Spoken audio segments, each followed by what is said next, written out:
Blog Talk Radio.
Greetings, and welcome to Quantum Healing with Candace. I'm your host, Candace Craw-Goldman.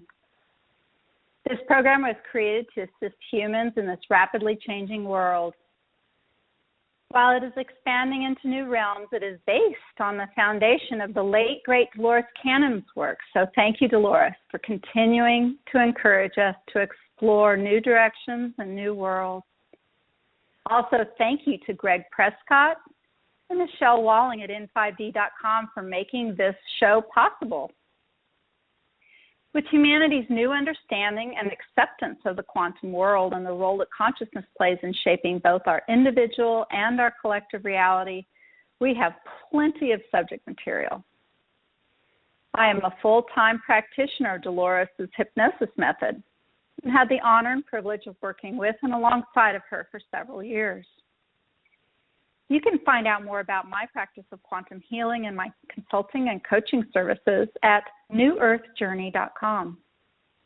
And I'd like to mention I'm offering my own new quantum healing service available remotely. Call or email me about how we can create your very own unique quantum healing process.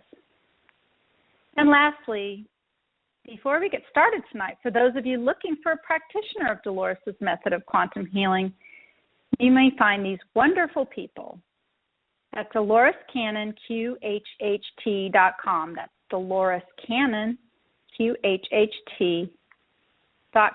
Not only will you find photo listings there, but a practitioner blog and some other useful information for those interested in Dolores' work.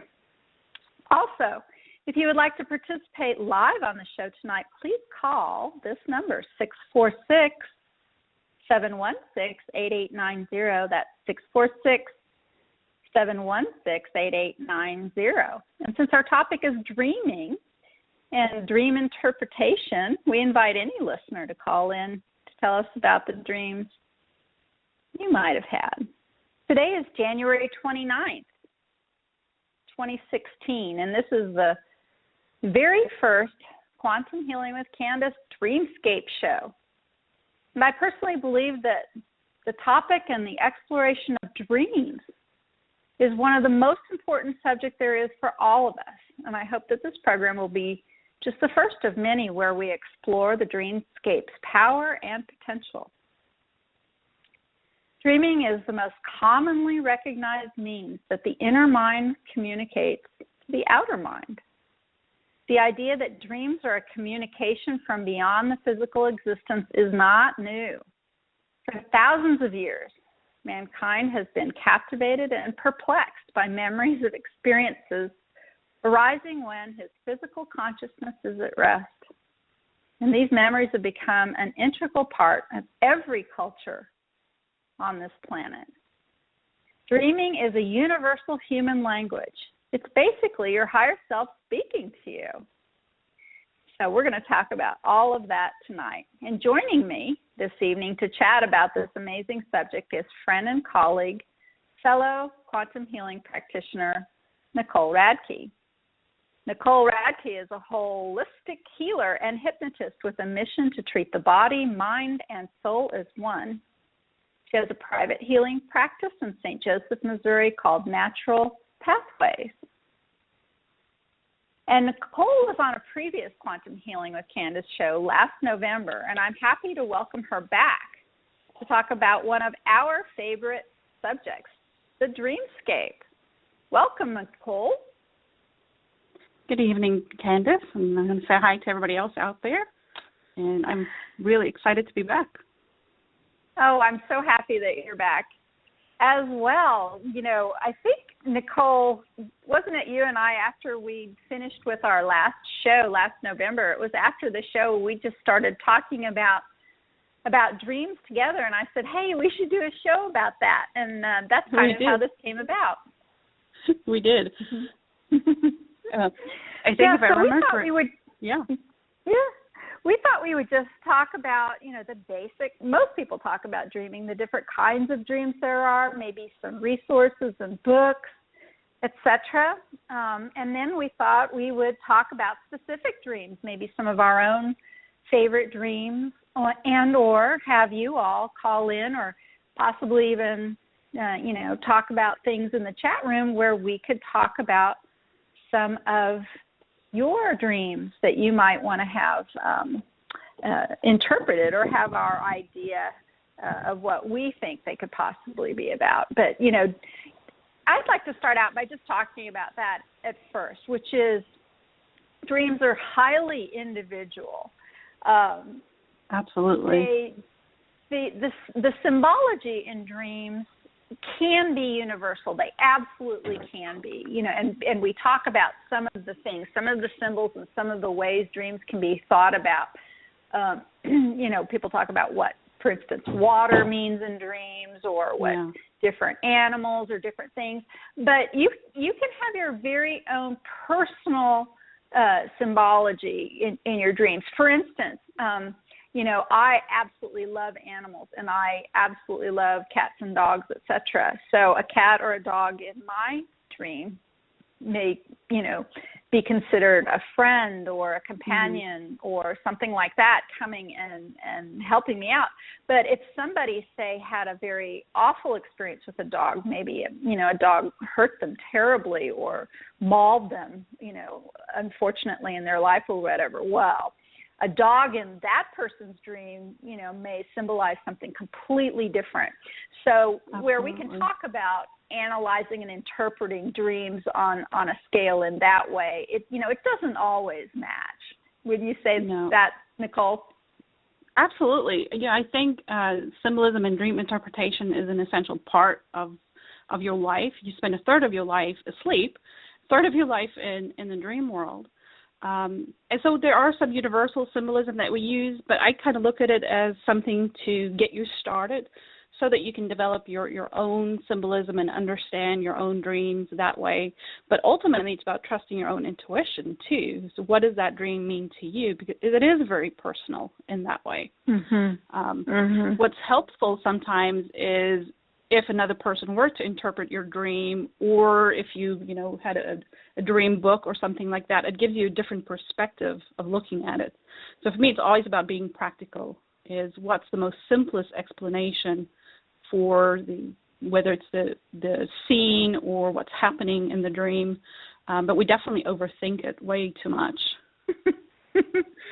Right, and dreams can be both literal or symbolic, and sometimes you really have to, think about that. And actually, I've got an interesting dream about this show, this Quantum Healing with Candace show. I actually, a week before I was offered to host this show, I had this really amazing dream, and I dreamed I was walking through my parents' kitchen, and suddenly I felt something in my insides, in my belly, and I'm just walking through my parents' kitchen, and I reached down and I actually give birth. I give birth to a kitten. And it really surprises me to no end, but I absolutely felt it came outside of me. I'm a mother, so I know this. Yes. I know what it's like to give birth. And I gave birth to this kitten, and I was I caught it before it hit the floor, and I held it up, and I looked at it, and I was so incredibly surprised and so incredibly happy, and I love cats anyway. But I had this dream, and when I woke up the next day, I thought, well, that's really interesting. And it was very poignant, and I knew it kind of meant something. So, you know, somebody might think, well, it means, you know, you're going to have a kitten come into your life. Well, that might have been kind of literal, but that's not exactly it at all. What happened was I happened to be exactly a week after I had that dream. I was in my parents' home chatting with the lovely Michelle Walling when she said, hey, I have an idea. I think you should have your own show. And that's amazing. That's where the dream came in. So it was, you know, giving birth is a symbol often for being creative, you know. Yes. And I was in my parents' home, and that's where I got kind of this news. I happened to be chatting with her again while I was in my parents' home. Yeah. And it just really, really fit. And it was a kind of a fun dream. Have you figured out what the kitchen and the cat represented to you? Well, you know, since the cat was a kitten and it was really small, and I adore cats, I mean, the kitten was, you know, the radio show, and it was such a surprise, and, you know, and it was all me and all mine, and meaning, you know, it stems, it's created from my inners, and a lot of it had to do with kind of where it all happened, and a couple of the shows had happened while I'd been at my parents' house. Yeah. Mm-hmm. Well, it's interesting. The first thing that came to mind when you said, you know, talked about the cat is, well, cats are known to have 9 lives, and you work with past lives. Right. You know, and typically a kitchen would represent food, and we would look at food symbolism as knowledge. It's information. So it's very relevant, not just what was happening, but also where it was happening in the dream.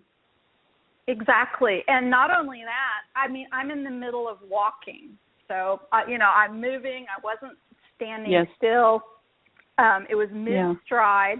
I was busy doing other things, and it just kind of came out of nowhere. Yeah, it matched. It fit every way you looked at it. So I love that. So, well, you kind of jumped into a dream interpretation right away, but didn't really kind of mean to do that, but it just seemed like it fit.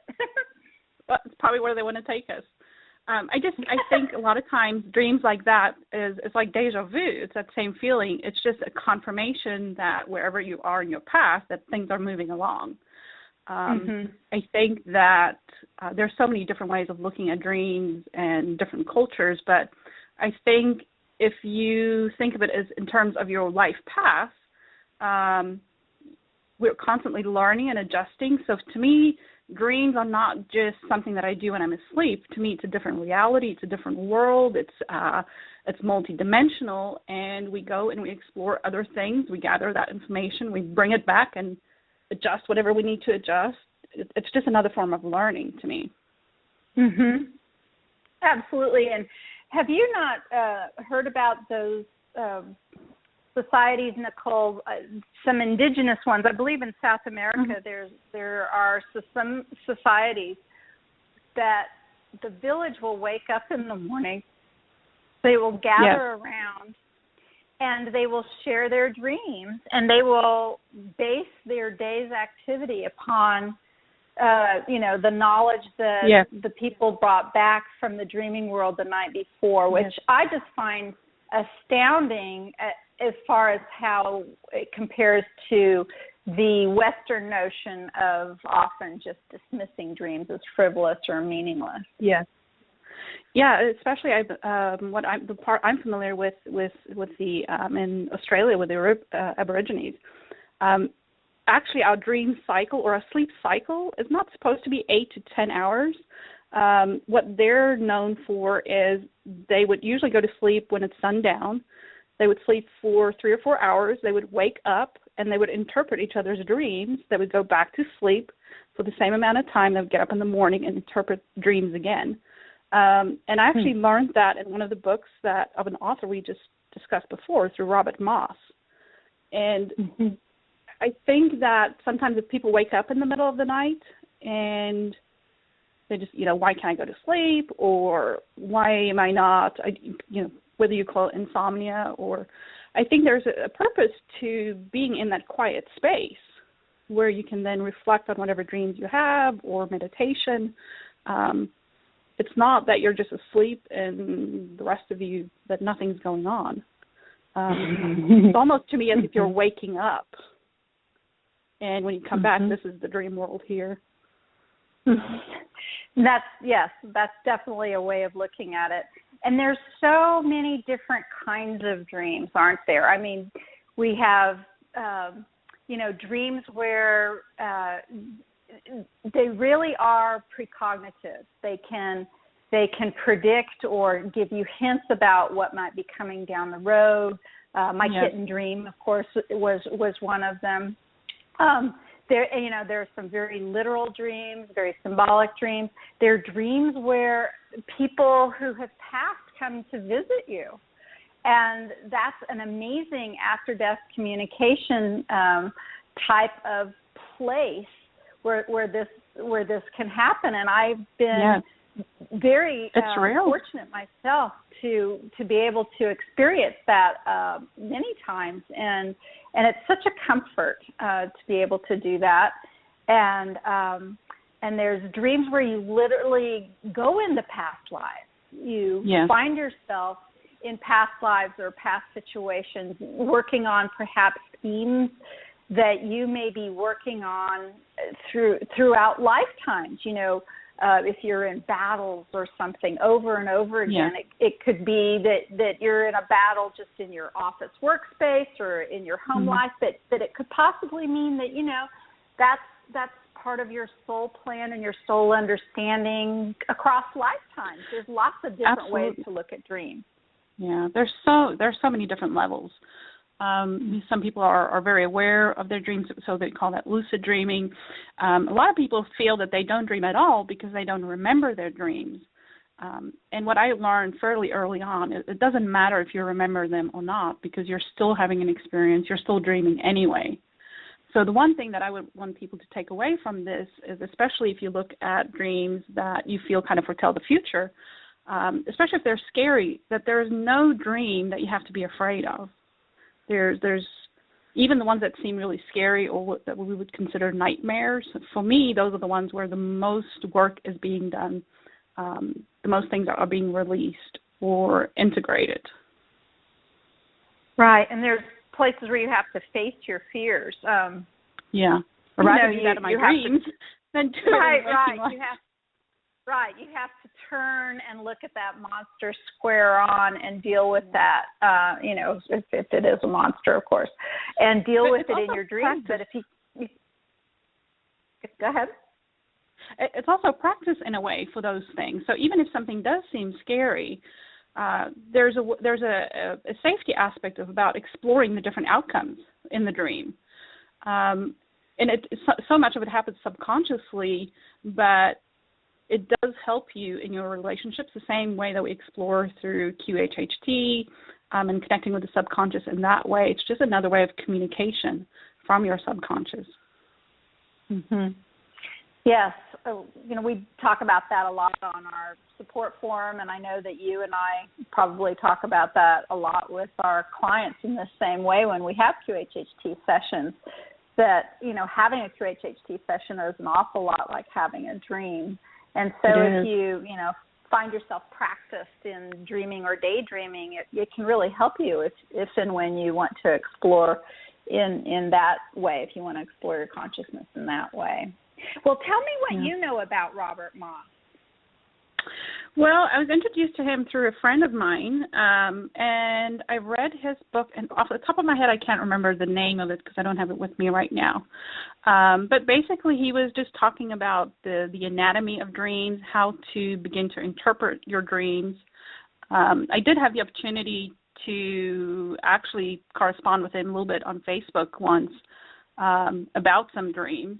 And he's a very interesting, very intelligent guy, and he just has a very fresh perspective on dreams, but in a way also using those old ancient techniques and just really, I kind of think of it as like helping you to understand your own internal language, if that makes sense. Mm-hmm. And then to actually have whatever healing you need to take place. He has really good exercises. So for me, he makes it very practical, which that's something that I like. It's not just, well, here's the dream symbolism, this is what, it might or might not mean, but here's how you can actually change your dreams. This is how you can go back into your dreams. So his suggestions that he has is really powerful.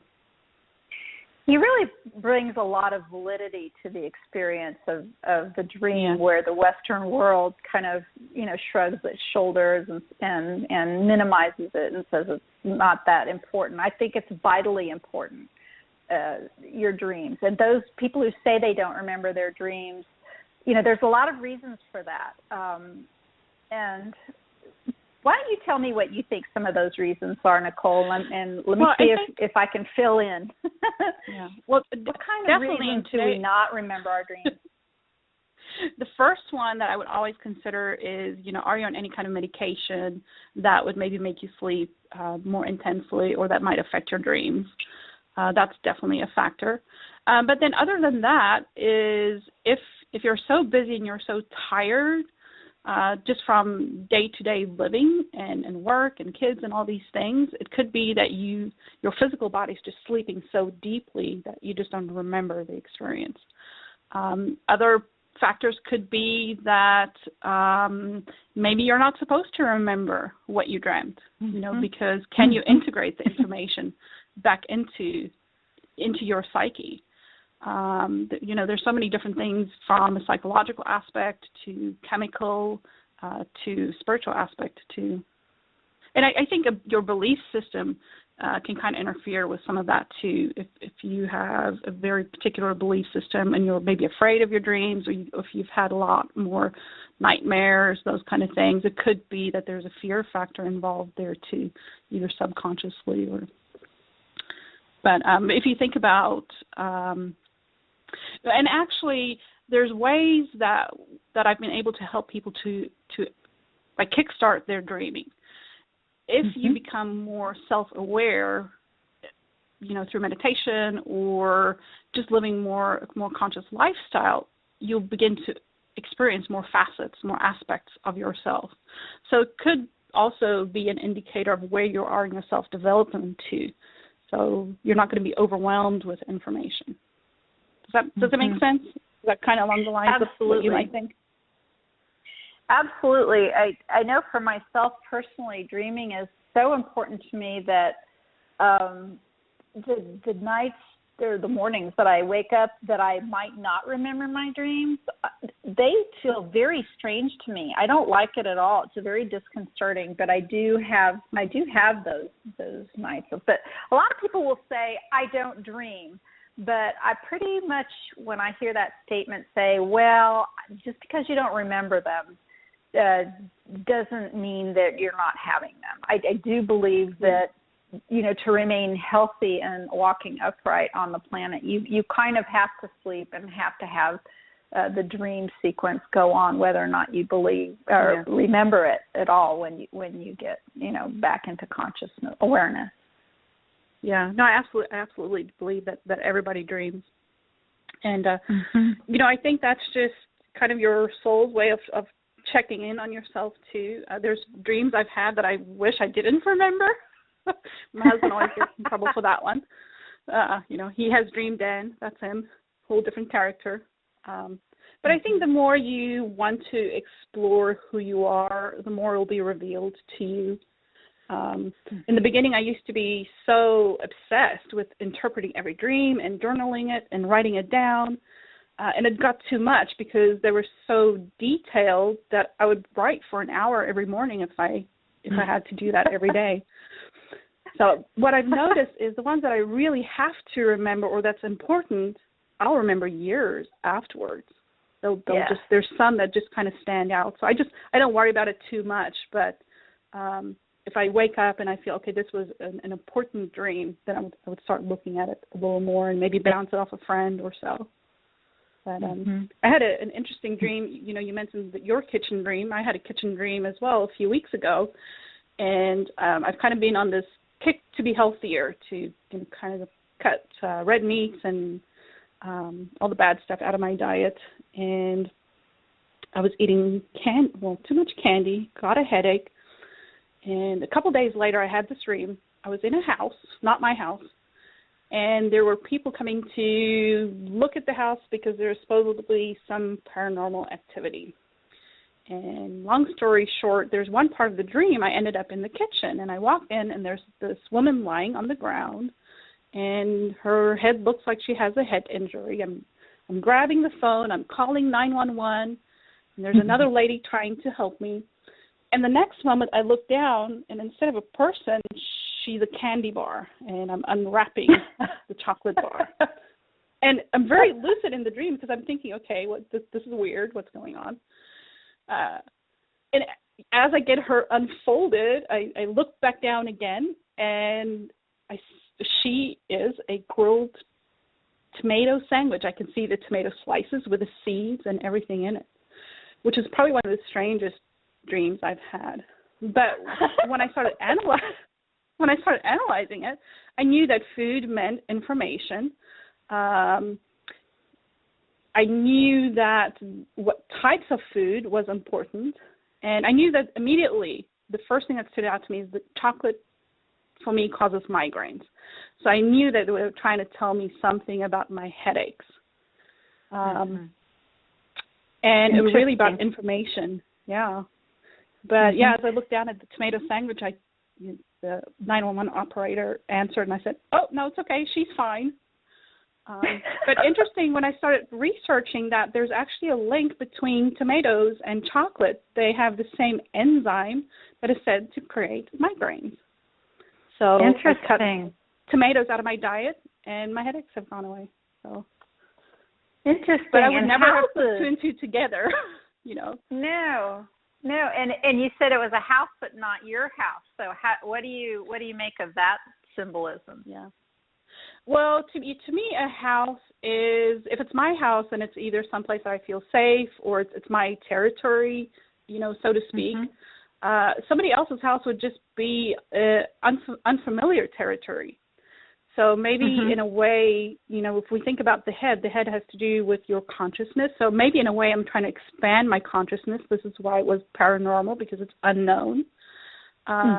Maybe even a little bit of fear in there. So maybe I have a fear about expanding my mind.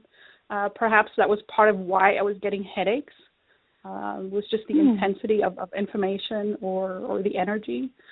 To me, the 911 would symbolize that I'm trying to reach out for help. It doesn't necessarily mean that there's an emergency, or that it's not necessarily a negative thing. So to me, you can almost look at every single little aspect and just say, okay, what if I take the dream part away of it? What does that object mean? What does that scene mean? And then slowly you start putting the pieces together. But you know, to me, it's more about what level of the house. Because if it would be like down in the basement, that would represent your subconsciousness. It's what's beneath. On the main floor would be, maybe a little more on the surface.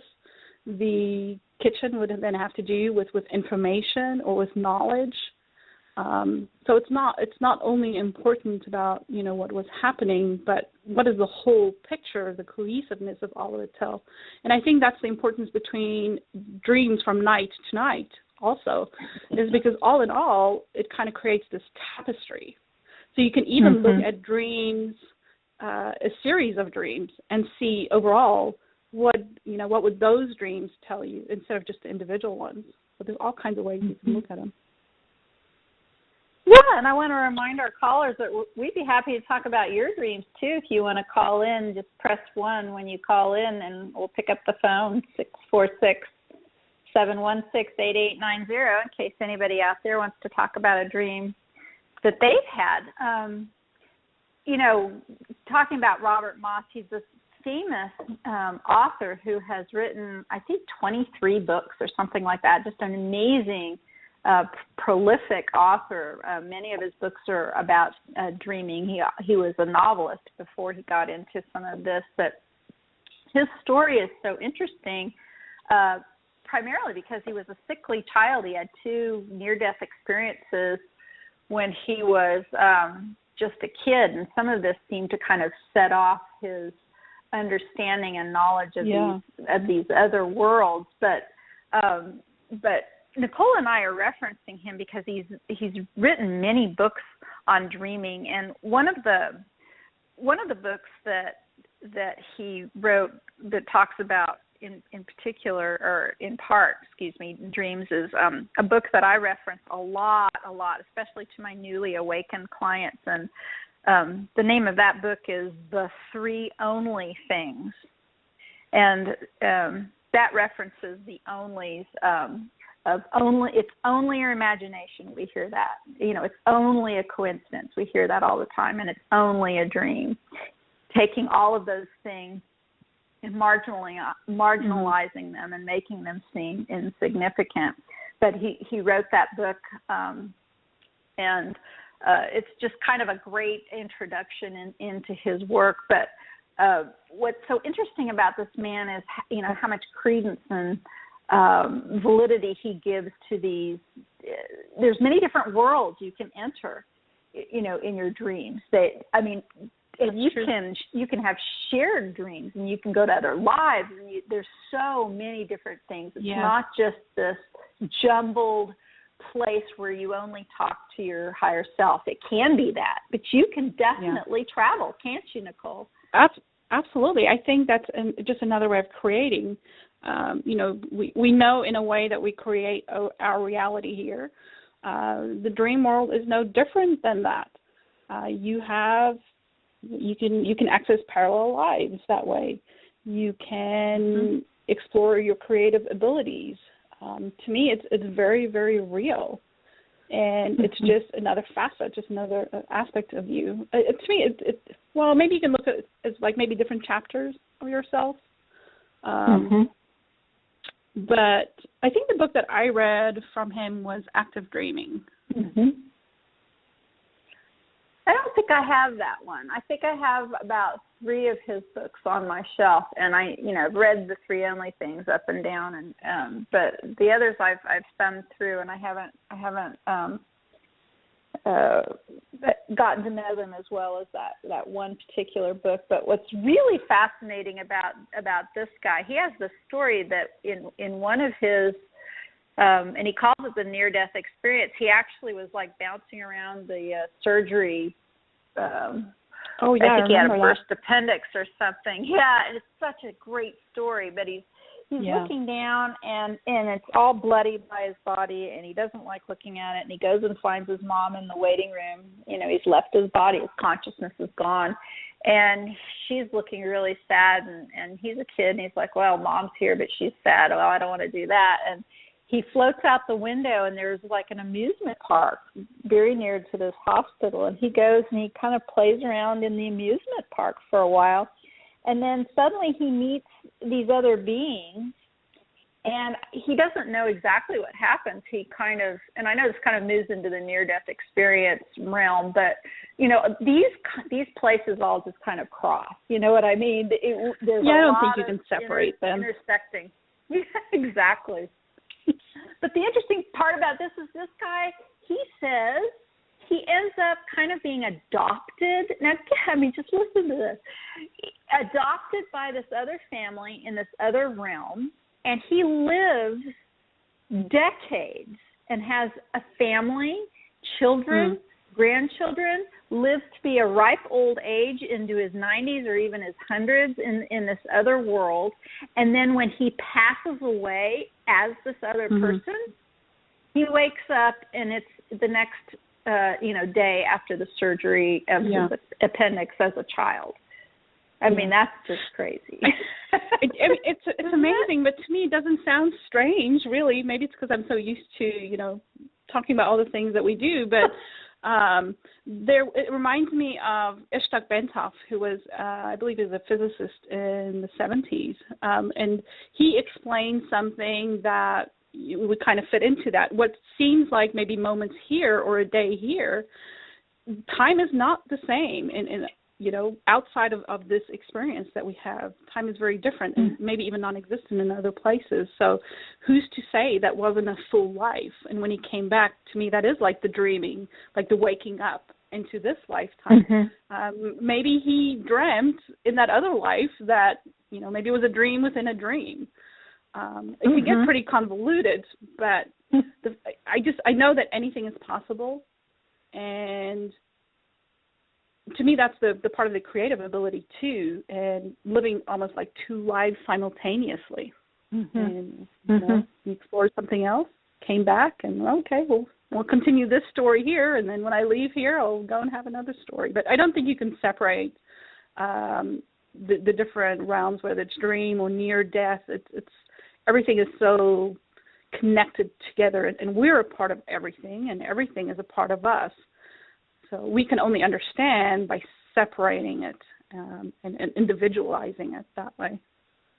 It's all just consciousness, right? So the consciousness, is just traveling kind of in different ways, with different connections and in different realms. I had a client once come to see me, and she's one of those clients who says, I can't tell anybody this because they'd lock me up, and it's true. There's, there are people who are in institutions who, just shared too much with psychiatrists or doctors, and all kinds of things happened after that.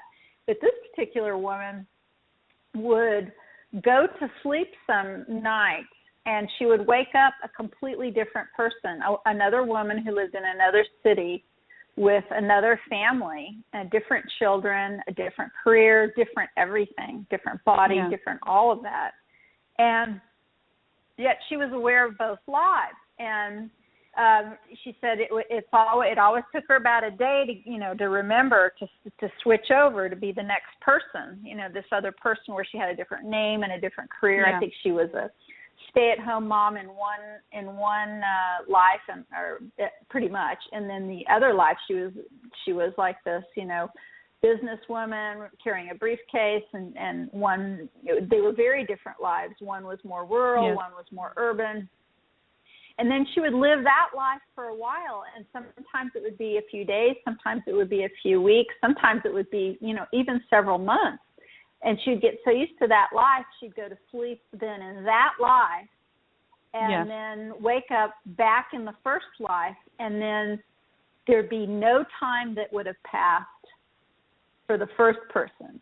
So she may have, gone and spent months being the second person, and then she comes back and she's the first person again, and it took her a day then again. She said, it always takes me a day to remember who she is. And she says, am I crazy? And it's a very unique story, but I said, I don't think you're crazy at all. I think you're being multidimensional. No, I would totally agree with that. And how, to me, that's kind of a gift to be able to remember all of that. And, obviously she can still function in whatever life she's recalling. It doesn't sound like it's interrupting her in any way. But I remember a couple of years back, there was a story actually in mainstream media where a woman had a similar experience. Just she woke up and it was a different life, different family, different job.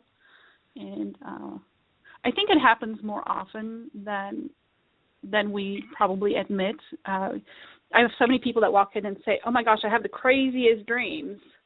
And I'm like, we're all having them. Everybody's dreams seem kind of, weird and strange. So, you don't have to fear them. But it's all quantum. You have to look at it from quantum physics to really understand the time associated with it. Have you ever had, Nicole, any dreams that have connected you with information or in other ways to any clients that you might have had? Oh, absolutely. I've had several. Well, there's one that's really interesting when I first started doing QHHT, I would have a dream probably like 2 days before I would see my client. And I had one particular one where I dreamt I was on a street looking at a house, and there was a man that drove into a driveway. But it was very animated in a way that he had dynamite and he blew the car up. But when the client came in, what was really interesting is her dad actually owned a dynamite company for like almost 50 years. And I believe he had passed sometime a few years prior to that. But yeah, that was his business. That was his job. That was his work. I don't know why I had the dream, but I think it was just as I was busy connecting with her. And it also shows you that you start resonating with people much earlier than when you just walk into their presence. So that was a pretty interesting one. She was really surprised when I told her I had this dream. And then I had another one that actually helped with information on in finding a body. I had a dream that I was in Germany, and I can't remember all the specifics of the dream, but basically I was going up the river and I was looking for somebody, and I kept seeing beer bottles, but what stood out about the dream is how things kept floating up to the surface and what the terrain looked like. And I was talking to a friend who had somebody that she knew, a boy had drowned, and they didn't find the body. And but just comparing notes between everybody, they were able to look in a place that looked similar to what it looked like in the dream, and they actually found the body. So you never know. You don't know when the information, do you need to share it? Who do you share it with? I don't think you can really worry about that. If you're supposed to connect with somebody else with it, it's going to happen anyway. You're going to talk to them, or you're going to get the information to them without you having to worry about doing it. But a lot of times we dream things about other people, especially if it's, if you dream that, somebody's going to be in an accident or things like that. And those can sometimes be a precursor to something happening. But I think the first thing you need to remember is your dream world is the same as your waking life. It's about you. It's an aspect of you. So you have to look at, if you dream about your mother, what would your mother represent? It might be the reality of your mom, but it can also represent, the nurturing of yourself. So you always want to look at that aspect first, especially if a dream scares you. Take the emotion part out, and then just look at, in relation to me, what would this mean? But I think it's the more you're kind of tuned in with people, that will happen. I've heard that one way of doing that is by kind of retelling the dream without using kind of the nouns of what it is, and just, what things feel like, if it's a car, it's something that's moving me or something, like that. So it's not the object. You have to remember that the object isn't always really what it is. It's just it's the meaning behind it, So so many different incredible ways. I had a client once, Nicole, and this was not a QHHT client. It was somebody who was interested in a core process, and basically a meditation visual process. He was having some physical issues. He was not interested in doing a QHHT session, but he wanted to talk about how he could help heal his body. He was having some terrible digestive problems, just some really severe digestive issues, and I really loved the fact that how my dreams played into helping this particular fellow, because he said he just couldn't figure it out, and he'd been to all these doctors and he didn't know what else to do, so he's contacting me because he's looking for some energetic alternative way of trying to help himself. And and so he was telling me that, and then we set an appointment for the following day to talk more on the phone, and I happened then that night to have a dream about this person. And I dreamed that we were talking on the phone, but I could see him, and he opened up his mouth, and all of these worms came out of his mouth. I mean, just big worms came out of his mouth. And it was kind of horrifying, but I also knew that it was very important, and in the most delicate way possible. The next day, I talked to him about this dream. I'm like, look, I think this could be important. And when I told him about it, I said, have you been checked for parasites? And at first he started to poo-poo what was going on there. And you know what? He suddenly remembered that he had been in Mexico several months prior, and there was a flood, and he was caught in some flood waters. And he never, ever, ever put the two together, that being caught in these flood waters could have anything to do with his digestive system. And with that information, it made him think about what happened, and that he'd gone through that, and he had never mentioned that to his doctor. And he went back and had additional testing because of knowing, being in that situation could have exposed him to some pathogens that, could have. And it was exactly what happened. He got back to me a few weeks later, and he said, I can't believe that your dream is the thing that helped me figure out what was wrong with my gut. But it was. Isn't that amazing? Yeah. Well, absolutely. That's so amazing. Obviously you were in the right place at the right time, and he was. He might not even have thought about that any other way. So I think there's so much healing that happens, in situations like that. But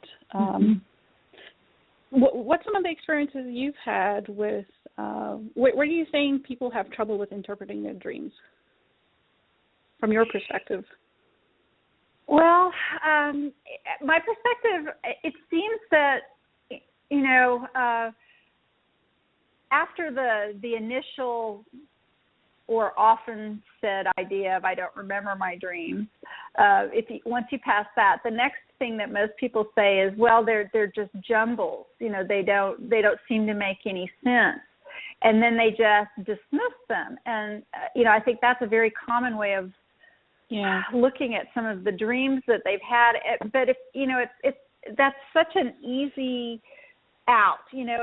Once you really start talking to some people about what they mean, they're not like a movie. They're not like a scripted television show. You really have to look at them, with a more thoughtful,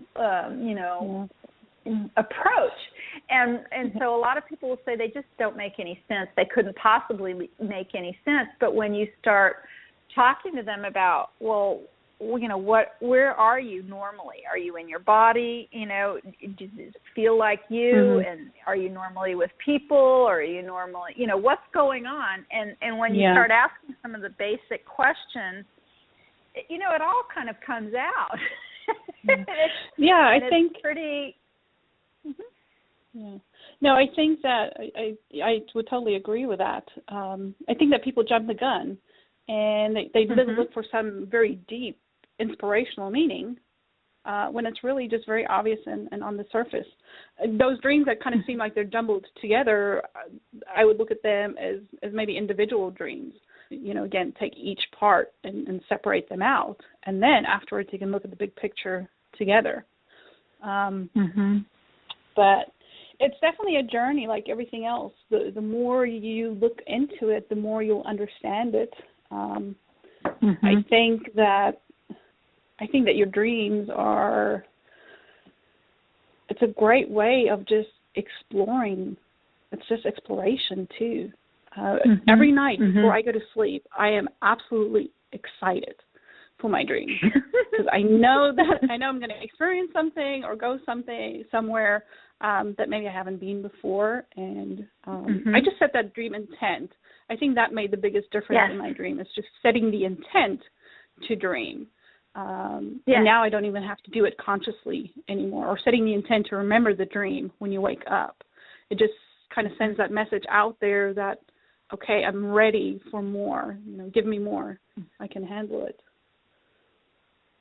That's a really good thing for all of our listeners to take away. If you haven't, set your intention to remember your dreams, it may sound kind of pat. It may sound like, well, that can't really work, but oh my gosh, it just does. And if you even go so far as to, on a Post-it note, just on a Post-it note, on your bathroom mirror, perhaps when you're brushing your teeth, I intend to remember my dream. I intend to have that connection. It can really, really be helpful and bring you closer to understanding some of the deep things in your life, and bring some excitement to your life as well. One of the dreams that a lot of QHHT practitioners have are dreams of Dolores and the auditorium. Have you had any auditorium with Dolores dreams, Nicole?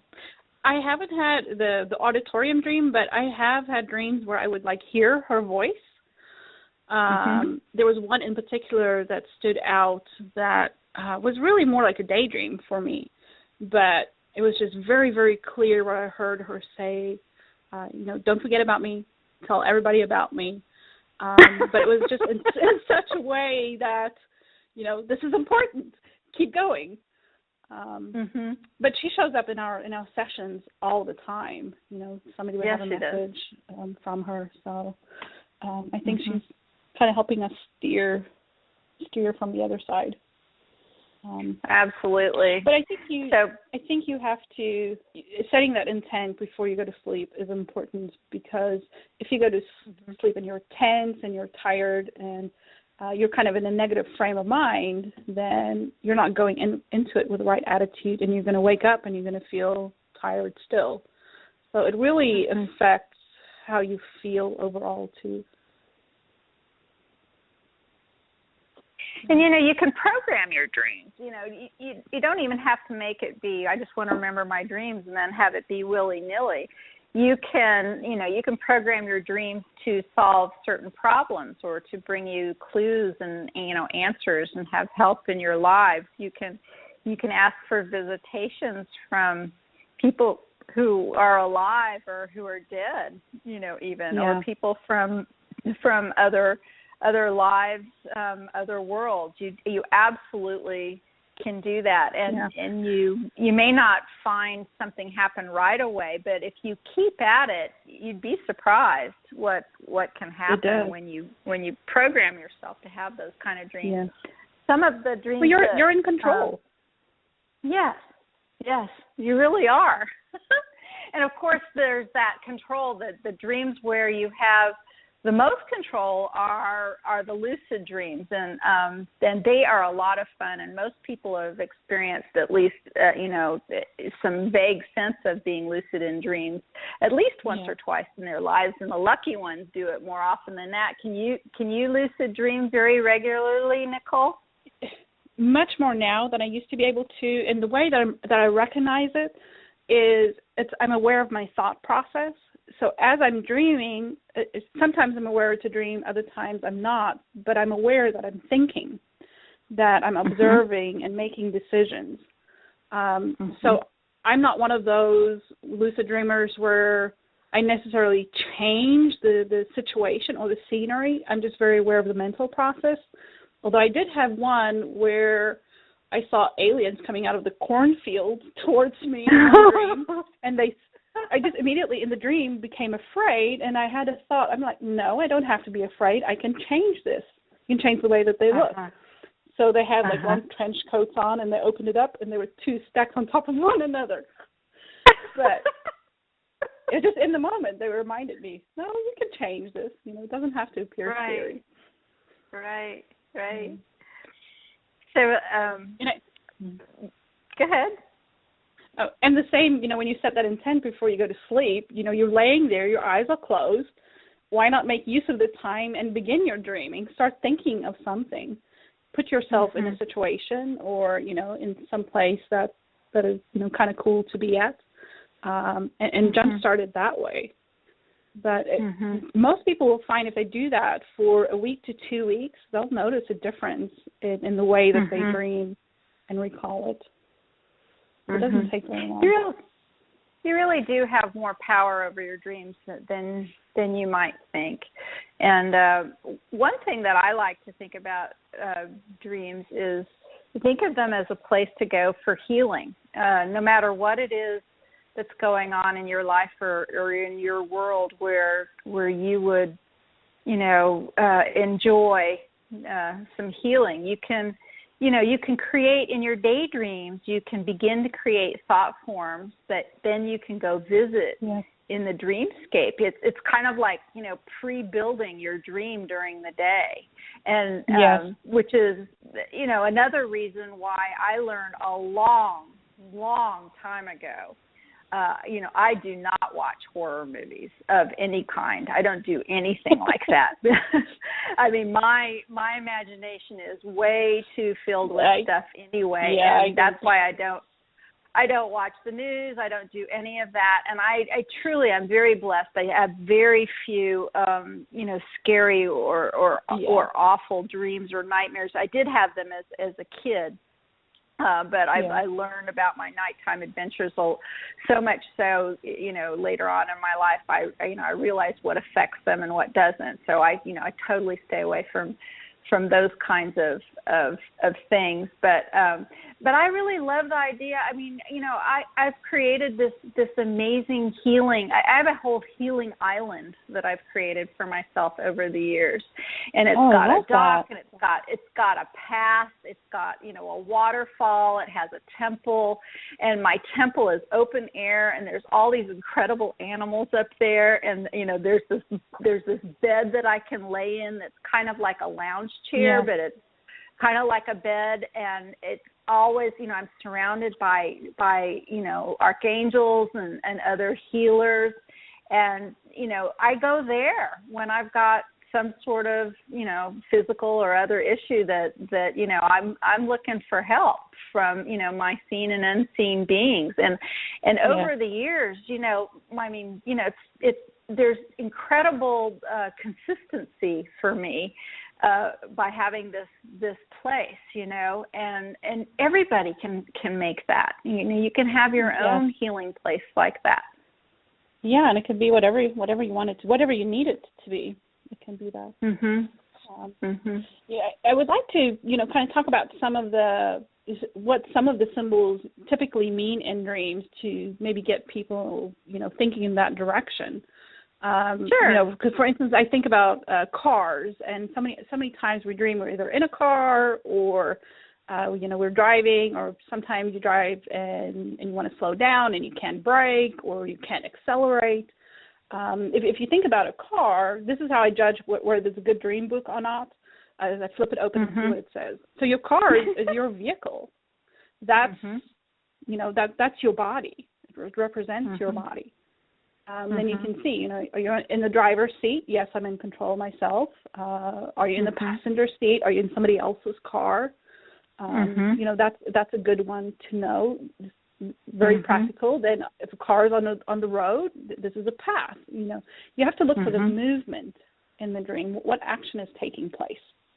And I think that was a big switch for me once I started realizing that there's an action that happens in a dream. And I think Robert Moss talks about that too. It started revealing the flow of the dream. But, I think the vehicle one is perfect. I had a dream recently where I was driving my mother's car, and my mother's elderly, and she was in the passenger seat, and I'm driving, and it's her car. And of course, that means she's kind of handing over the care of her vehicle to me now because of what's going on in her life and her world. So I think you're right. The vehicle is a big one. How about some others? I would also look at yours as almost you helping her out in her body, kind of helping her navigate, helping her to make whatever transition, she's preparing for and all that, in the scheme of life. But the breaks too. Is sometimes you just feel like you don't have enough intensity behind it. I'm trying to think of what's another one that comes up fairly often. Water. What's water mean to you? Or how do you think about water? So a lot of dream books will say water represents emotion, which I don't necessarily disagree with, but I think that water represents consciousness. And like the amniotic fluid, that's how I see it. It's etheric low. It's not necessarily level, but for me it represents consciousness outside of your physical body. Maybe when we talk about the higher self and that. When I think of emotions in dreams, I would much, thinking of different words, I think more in terms of seeing tornadoes, weather patterns. To me, that means more than emotions. But the water, to me, it also conveys, it flows, it moves you. So it moves you from one point to another, which for me, that doesn't mean emotion. So that's the one thing that I do differ from most books. Especially big floods, too. Dreaming about big bodies of water coming through. I think that, that really plays into our life and times with, the raising of the consciousness on the planet. I think that's why a lot of people dream about floods. Yeah, and I think, that water is if you think about water, it comes in waves, right? So we know that most energy can be described as frequency or wave patterns. So it's much more about the energy behind the dream or behind your life than the emotional part of it. But you can definitely look at it both ways. It's not going to hurt anything. But I think thinking of it as a consciousness is more helpful. And there's those very common dreams like going to school and not being prepared for the test, right? School dreams to me, let's see if I can make this easy. I see them as overlay dreams. So I think what really happens is you're actually being educated or being taught something, you're learning something on an energetic level that your physical brain has no way of interpreting what's happening. So you have to bring that information back and translate it to something that's known to you. And that's why we can see it in the school aspect. So literally you're being schooled. If you're not prepared for it, that's why you're having the dream, is because you're being prepared. I would call those dreams where real work is happening. You're actually learning, same way as we learn here.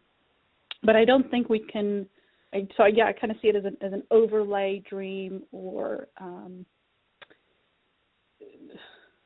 maybe a symbol of what's happened. Symbol is not a good word. Overlay is the best interpretation I can kind of offer for that one.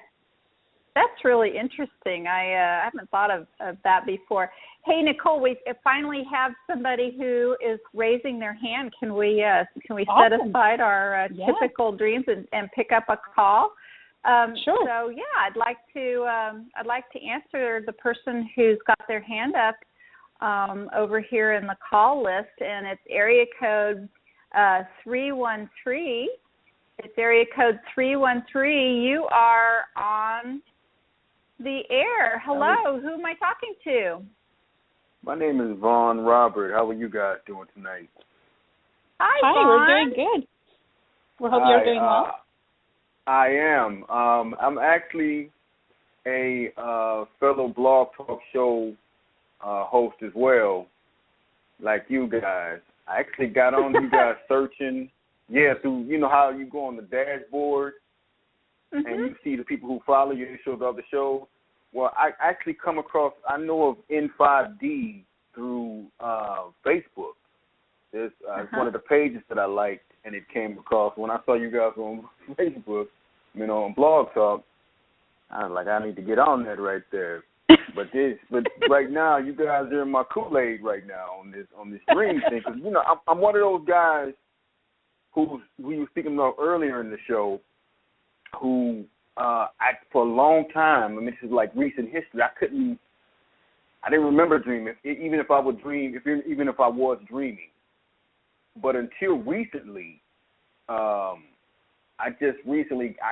starting to know at least that I'm dreaming.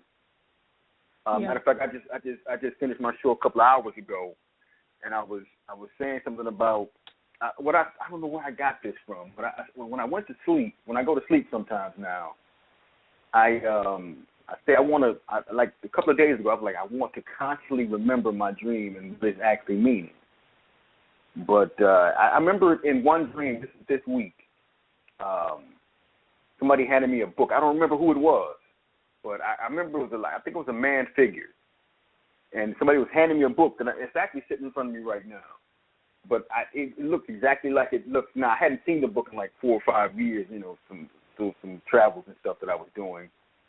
And the book is called How God Changes Your Brain.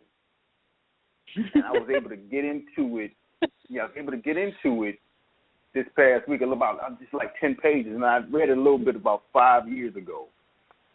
But it's what I'm trying to get at is really those dreams are something is speaking to me through the dreams, like your higher self. Yeah.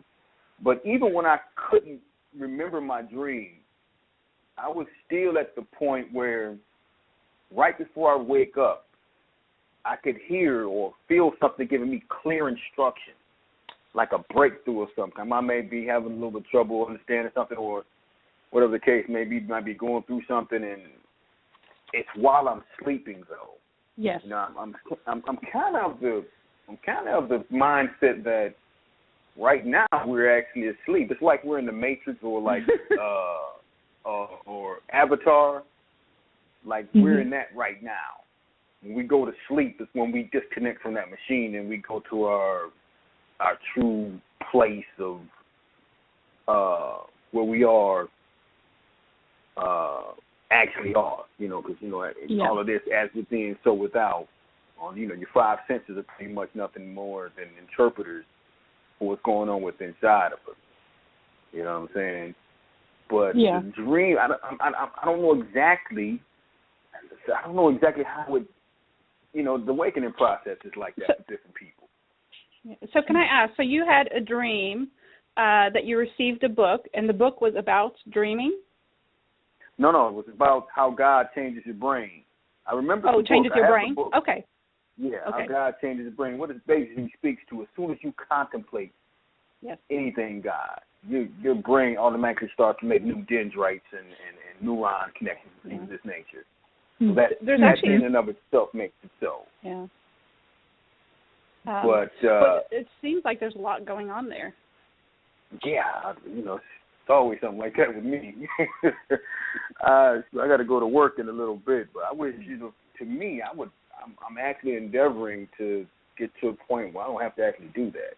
I can just sit around and do this all day long. Research stuff like that. I mean, that's the stuff, I'm actually enjoying where I'm working at right now. I work in a plastics factory. I mean, I'm enjoying it, but what really drives me, what really gets me is the stuff I talk about on my show, the mystery, the knowledge, and the search, stuff like that. Vaughn, give your show a plug. What's the name of your show? Oh, man, my show is One in the Spirit. I'm on twice a week as I speak. Yeah, One in the Spirit.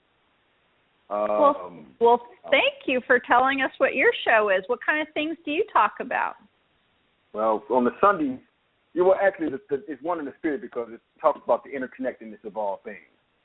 I just bring it to the fore. I just bring it all to that central point through different subjects. Like on Friday night is what's called the Friday Night Hangout, where I'm talking about all kind of different stuff. I'm in the Book of Enoch, the Lost Book of Enki. I'm talking about spiritual physics by Guy Stephen Needler.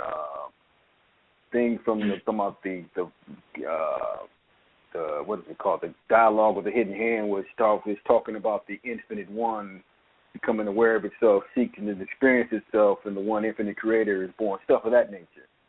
But on Sundays, I talk about things that are centered around the law of attraction and how we're actually we're the author of it. And it is us. It's extensions of what we are. We're always using it. I always say on there that the secret wasn't a secret. The secret is technically great marketing, because the real secret is that we were actually doing what they say in the law of attraction at every measurable increment of time. It just we didn't know what we were doing. So somewhere around that. It sounds like your dream. If that's a lot of what you're talking about, the law of attraction, and creating your own world in that way. That's what your dreams are showing you too. In a way, it was kind of showing you that you made that next step. So now you can begin to remember more. It is a little bit more like a premonition type of dream. Kind of shows you that you're in sync with things. Yeah, that's a beautiful thing right there. Because they line up like that nowadays beautifully. I mean, everything they just lay down like I don't know exactly when I got on the idea. I got it from somewhere. I just don't remember where I got it from. Where you ask the dream to speak to you. Because I'm for some long time I couldn't if I don't even know if I do dream, And and even the title of your book. Yeah. Even the title of the book, In the Dream, that represents source knowledge, source understanding, insight, and intuition, and inspiration, and ideas. There's so much information in what might seem just like a short little dream. Oh yeah, no doubt. You know what? I'm a little bit. I get excited. You see that commercial on TV nowadays where it's an IT commercial where there's 100 people. It's a little cartoon. There's one person hollers out, "There's a door," and everybody tries to go through the little bitty door at the same time and they start crashing at each other. It's like that with me a little bit. But I might be studying astrology. Next thing I know, you say numerology. What's that about? And I'm over that way. Next thing I know, I'm looking at planets, and next thing I know, I'm looking at dreams. Next thing I know, I'm looking at spirit. I'm like that. I try to bite. I'm a greedy kid at a buffet table. Yeah. Trying to bite on everything, but it's getting better now. Now I like to call it nervous energy, where I'm actually able to. I guess it would be like Michael Jordan said. It's the point when you're in the game, and everybody's going fast, but it's slow for you. It's starting to get like that for me. Yeah. I totally down and understand understand everything's good. So yeah, it's just all good. But I've looked at you guys. I just started following you guys this past week. When I found you, looking at checking the stats on my show, I was like, oh, they on tonight. And before I go to work, I called an astrology show the other day, and I was at work on a machine. I'm at work. I can't speak. Ain't nobody around. Talk to me. So, I'm all over the place with this thing, man. Well, it sounds like you're really, all the different interests that you have probably make for a very interesting dream world for you. I know, that's one of the reasons that, I make sure I don't watch TV and I don't watch the scary movies and everything, but, studying astronomy and studying some of these other things, when you start immersing yourself in them, these are the kinds of things that can and often do show up in our dreams. What we feed ourselves and think about during the day very often can show up at night, and we can explore those concepts and some of that world, without the encumbrance of, physicality and having a body. I mean, you can just take yourself through space, You can go visit a nebula or something like that. It can be an amazing opportunity for, breaking out and having really some great adventures. Well, thanks so much for calling in, Vaughn. There's a lot of different shows and hosts here on N5D, the Cosmic Awakening, and some of the other shows. I hope you come back. Oh, of course. I'm a follower, so whenever you guys come on, I'll know about it. Well, thank you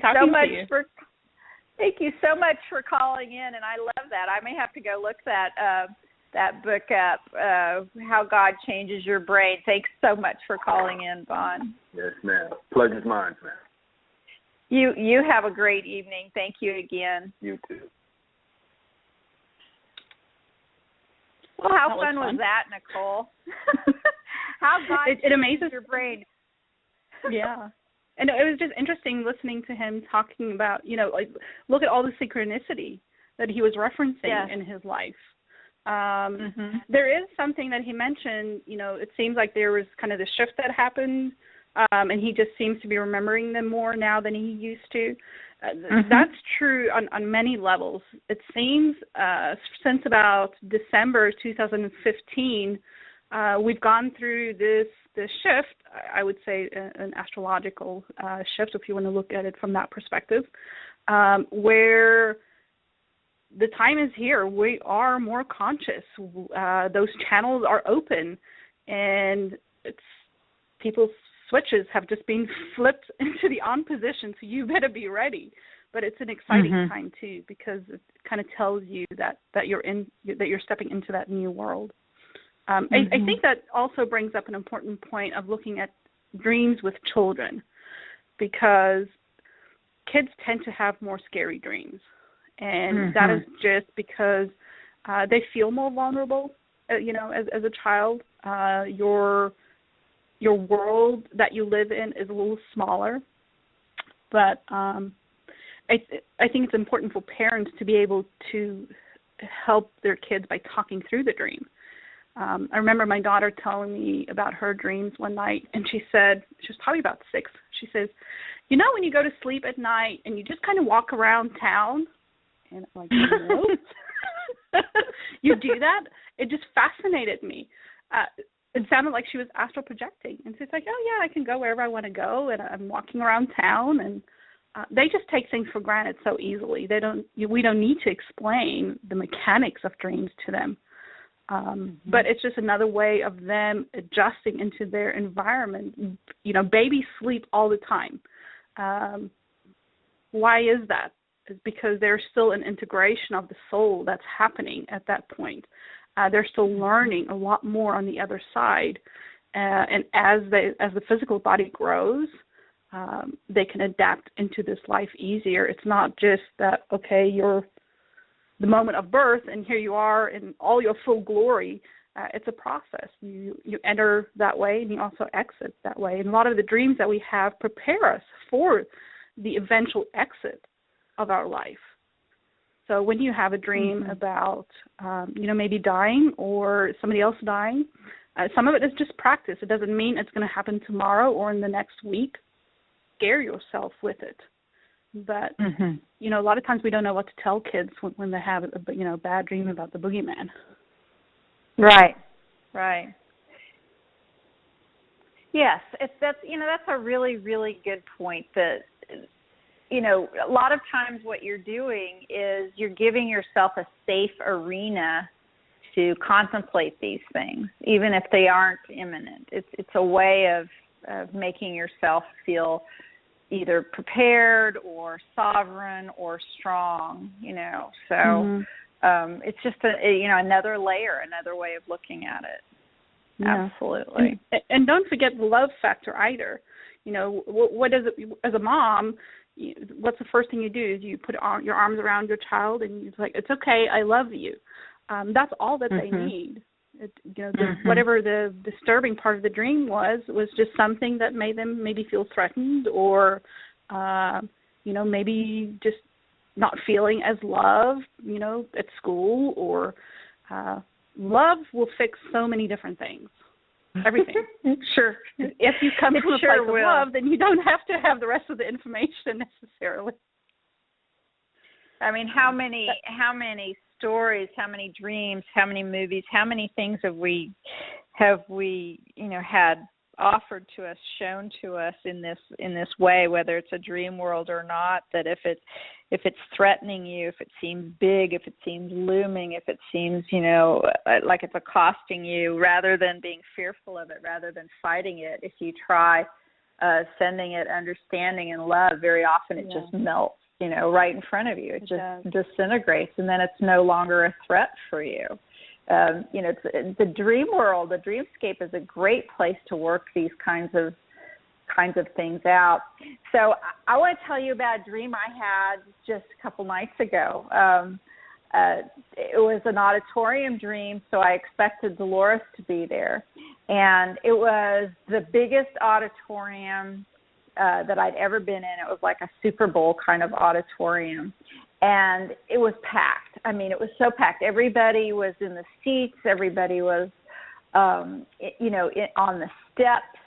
And there was a few quantum healing practitioners, that were coming in at the very end. And we were like at the very top, at the very, we were getting like the last few spaces. There weren't even proper seats anymore, but we were just squeezing in, like right in before the fire code, people were going to shut the door, lock everyone else out.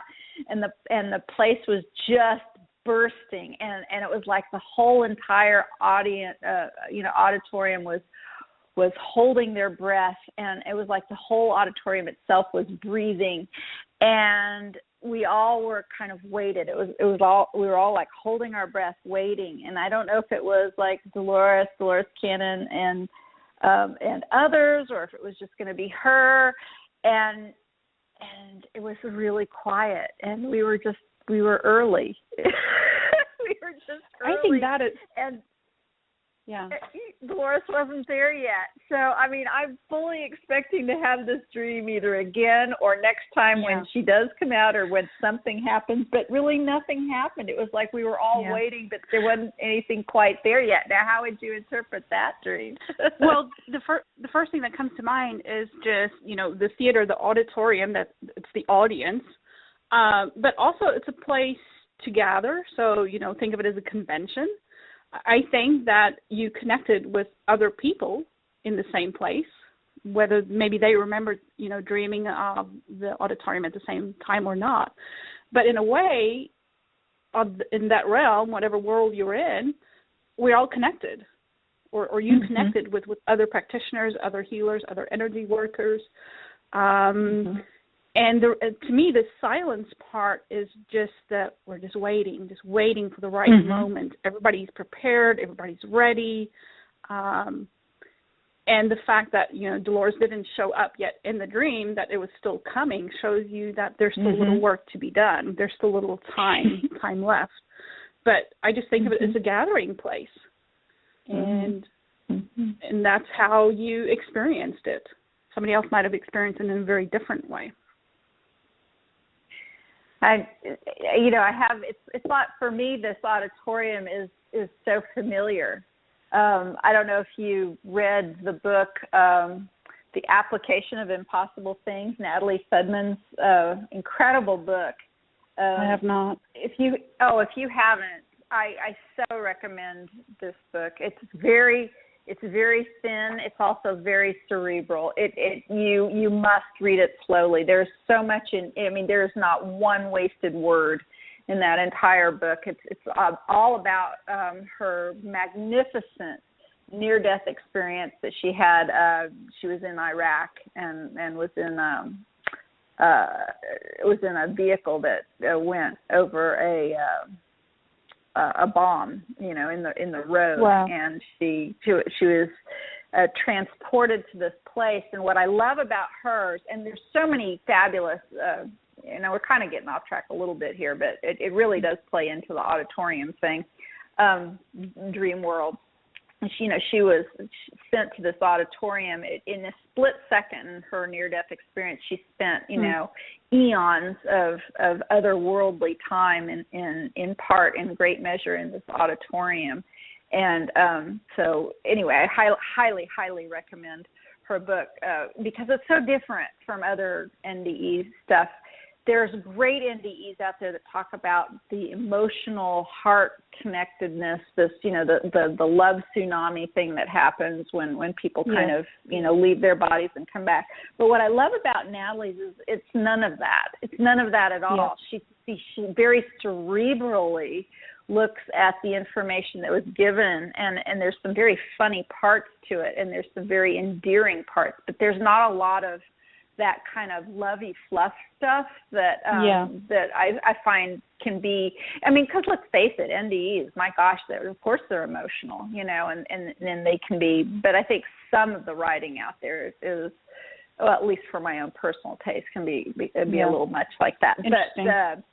But the auditorium itself seems to be this place of expansion and this place of coming together and sharing of information, et cetera, et cetera. So I'm always very excited when, for me, recognizing I'm at the auditorium, always, I'm thrilled. Yeah, that's why your own something.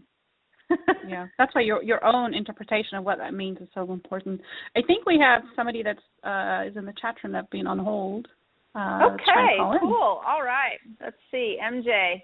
Okay, MJ is wanting to talk. MJ, remind me what your area code is. Press 1, and if you press 1, MJ, you will remind me what your area code is.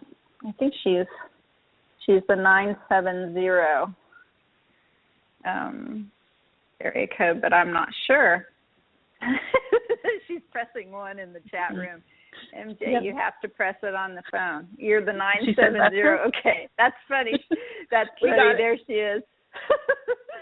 Oh, okay. All right. So, here we have our friend and colleague, MJ Ollinger. Hi, MJ. Hi.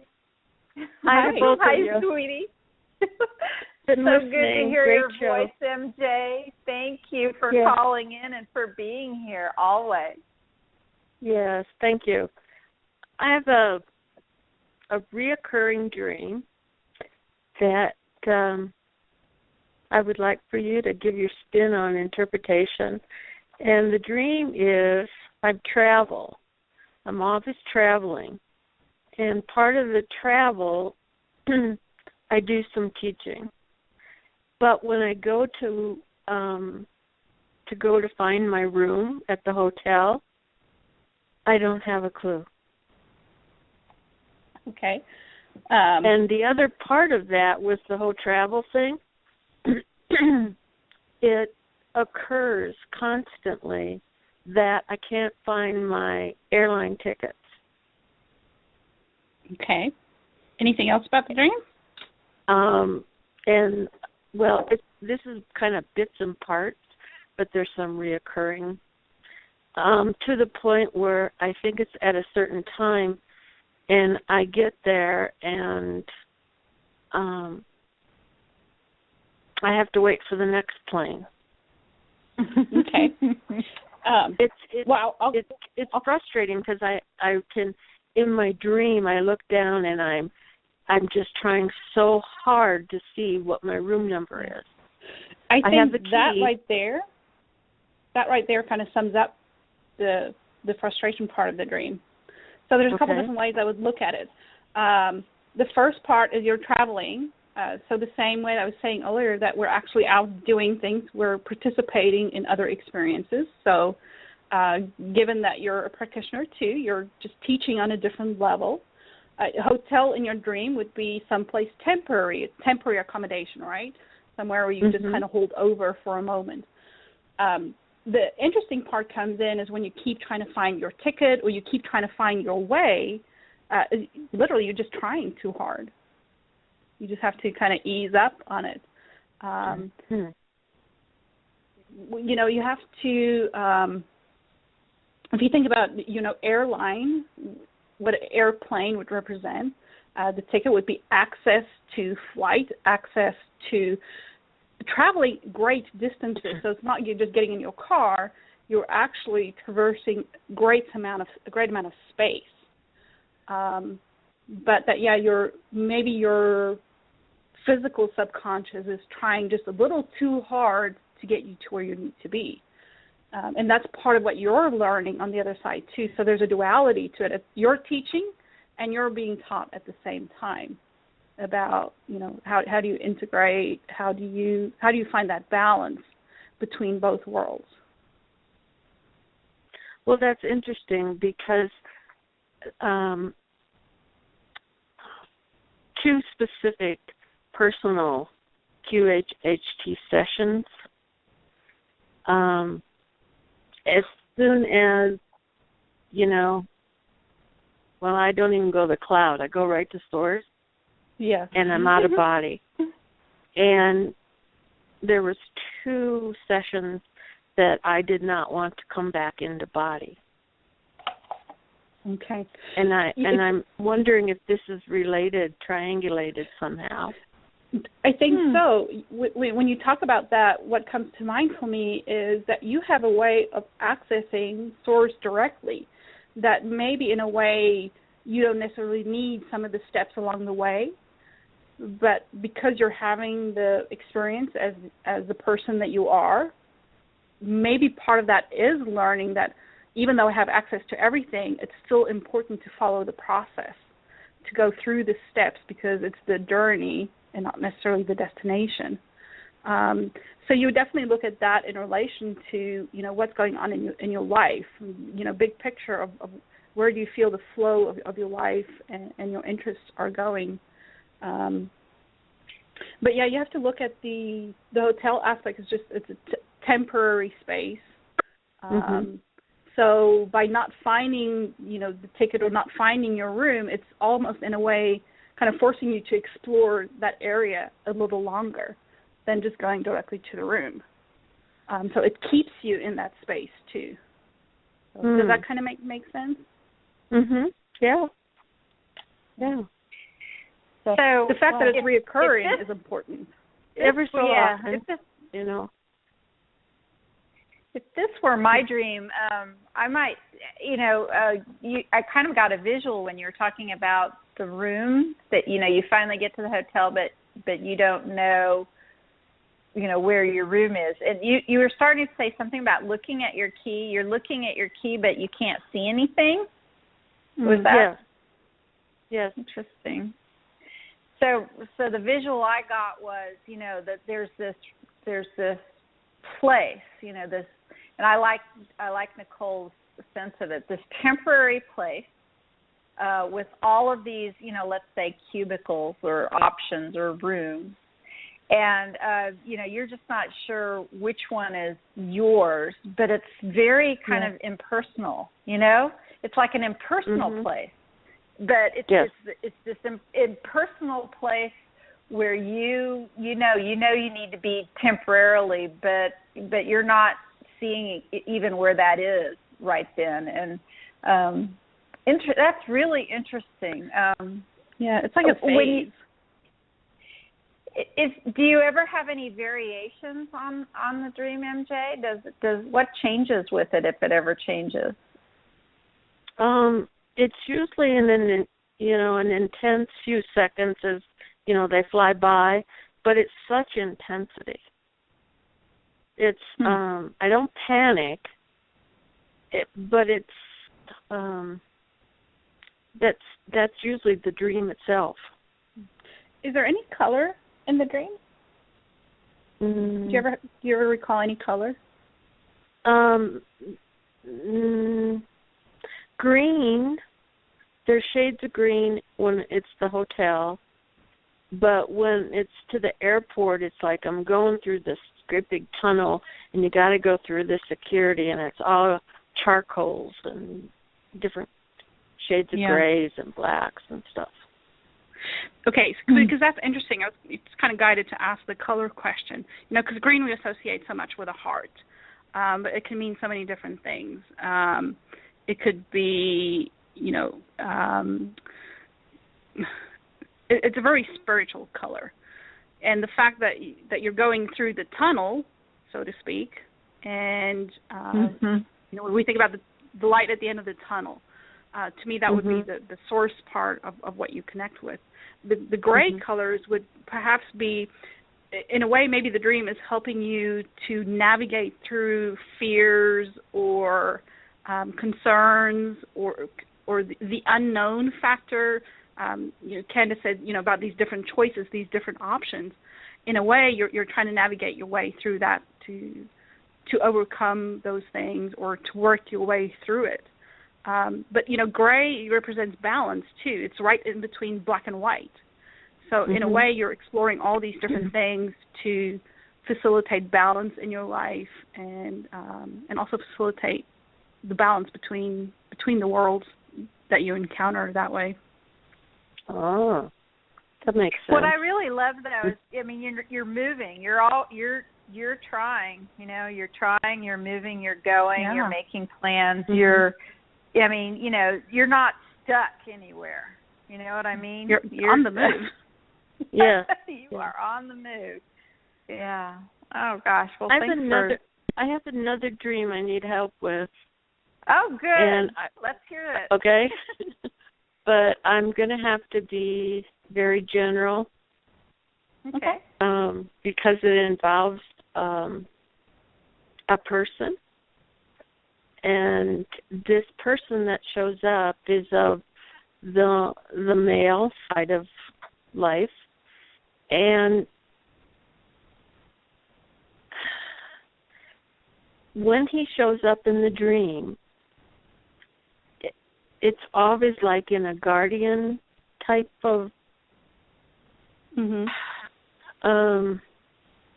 but it's like we kind of pass in the night, not literally, but whatever's occurring,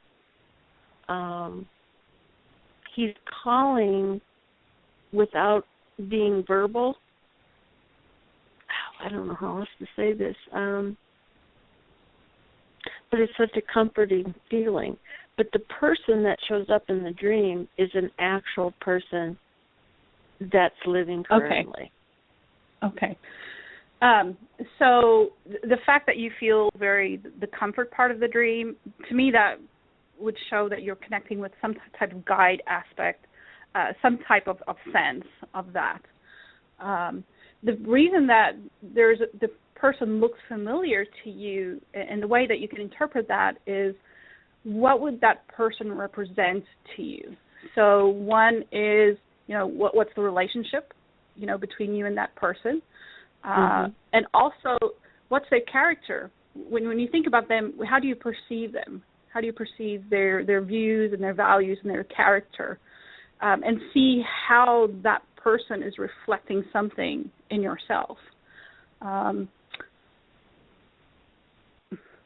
trying to think. I can only use an example. Sometimes when you dream those very comforting, familiar people in your dreams, it's almost like there's a connection in the eyes, or there's just a very deep sense of knowing that comes with it. It doesn't always sometimes it's just being in the space, sharing the space, but they're trying to maybe tell you something about the person that you're seeing reflected back at you. So that's kind of a good starting point, is how do you perceive this person? How do you view them? And then that's a really good. That's a really good point, Nicole, because there's arguments against this next statement I'm going to say, but it's valuable to always think of it this way, which is every dream you ever have, even if another person is in there, another character or something else is going on, it's all about you. It's all about you. So this person, whoever that may be, this character, what is it about that person, that quality of that person that's either, in you, that you would like to be in you, that you wish to be in you, that, maybe wanting to come forth from you, etc. So I think that's a really good way of, considering why a person like that might show up. Yeah. And I agree with that, because you're the one having the dream. So you have to look at it from that perspective. How does that apply to me? It doesn't mean that you're selfish or that, you can look at the other aspects after that. But the same with QHHT. We look at characters or people in our lives the same way. What do they reflect back to ourselves? Because everything is about perception. Another person is going to experience the same individual in a very different way.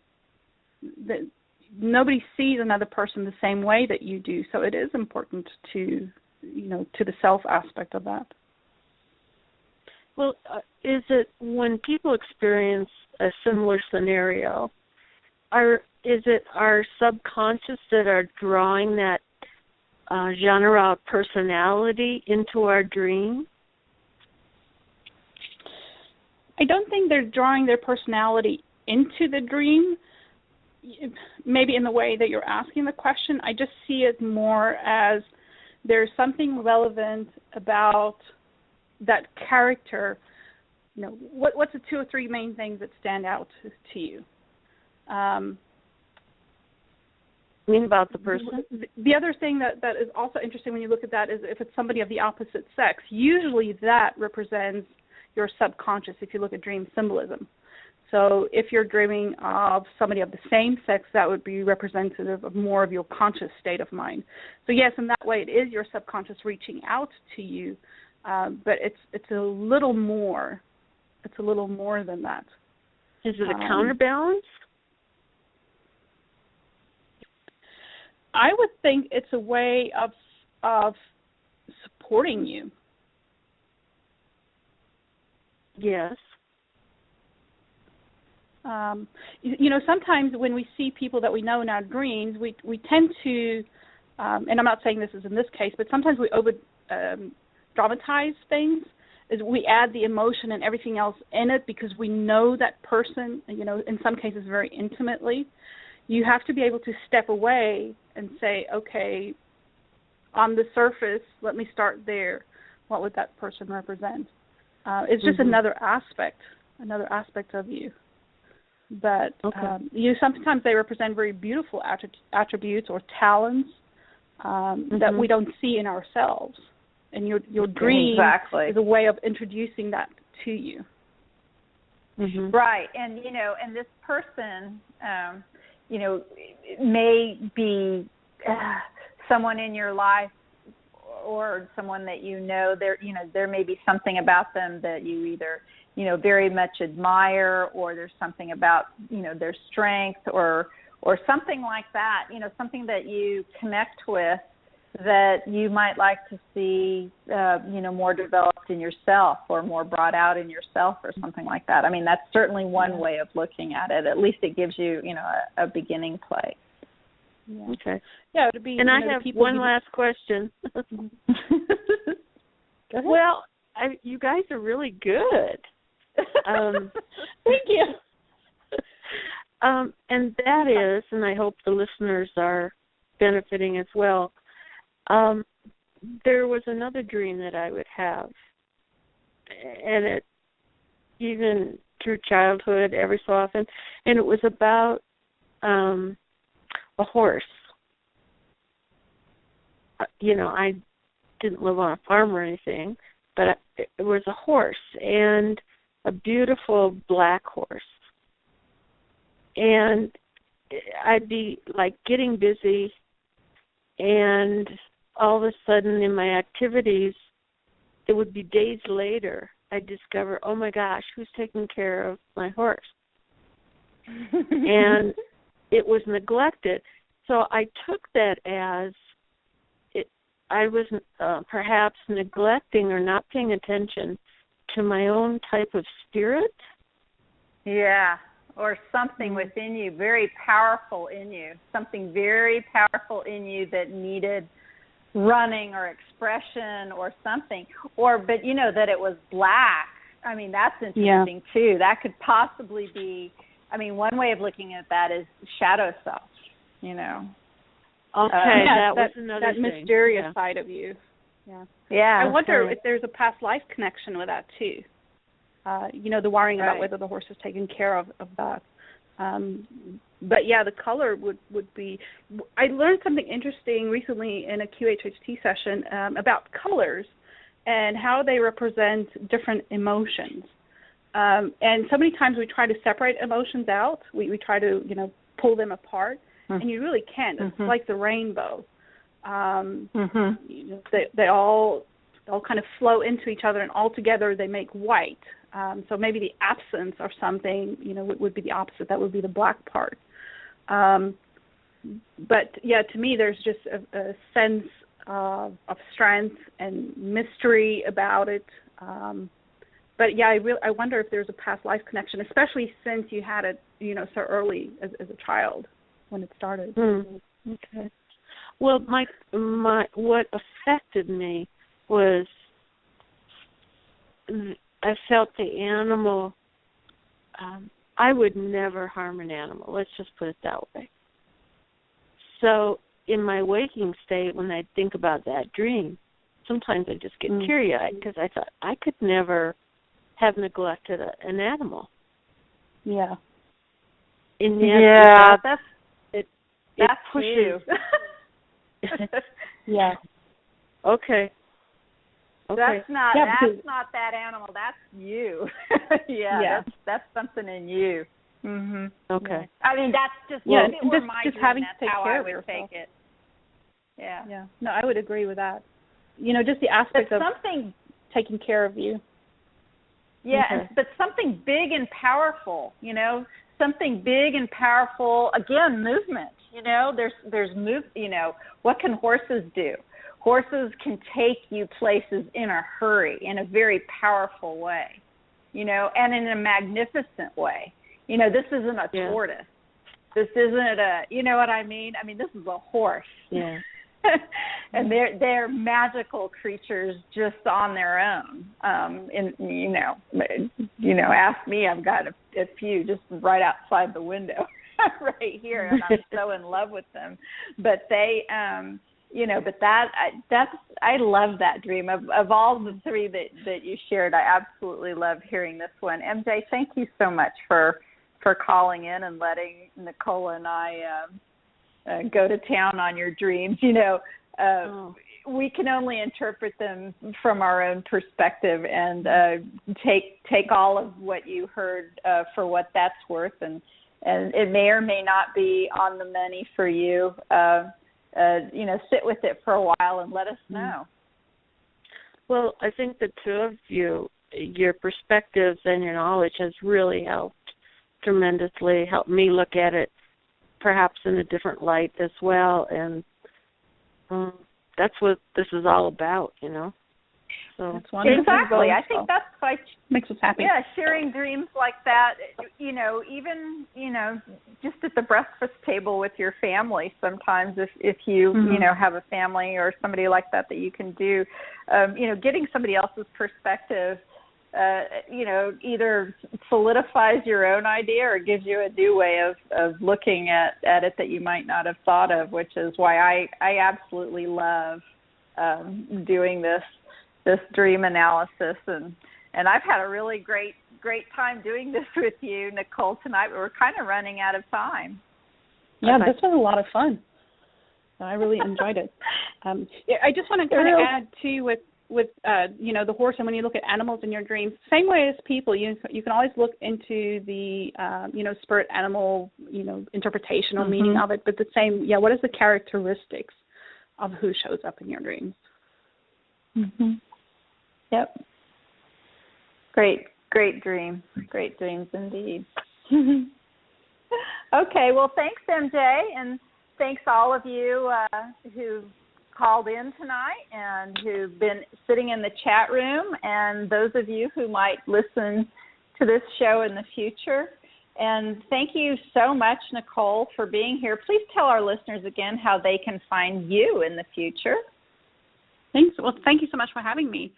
They can reach me on my website. It's www.naturalpathways.co. And I'm also on Facebook. They can find the link that way. And I absolutely enjoyed tonight's show, and I'd love to do it again. So, yeah, good. I hope people start exploring. I would love to do more Dreamscape shows as well. And again, I'd like to remind those of you out there looking for a practitioner of Dolores' method, you can find them at DoloresCannonQHHT.com. Our wonderful call-in there at the end of the show is MJ Ollinger, and she's in northern Colorado, for those of you in that area of the country. Quite a fine lady and practitioner in her own right, doing some incredible research for us on our original Dolores Cannon Support Forum. We're going to hear more about that in the future. And you can find out more about my own practice of QHHT and other services at newearthjourney.com. And I also have a New Earth Journey radio show bi-weekly Tuesdays. So please join us again for the next Quantum Healing with Candace show. That's going to be on February 12th. And QHHT practitioner and homeopathy specialist Carol Neary will be joining us that evening with some really interesting stories, and you're not going to want to miss that show. So until then, thanks again for being here. Sleep well, sweet dreams, and many blessings to you all. Good night, everyone.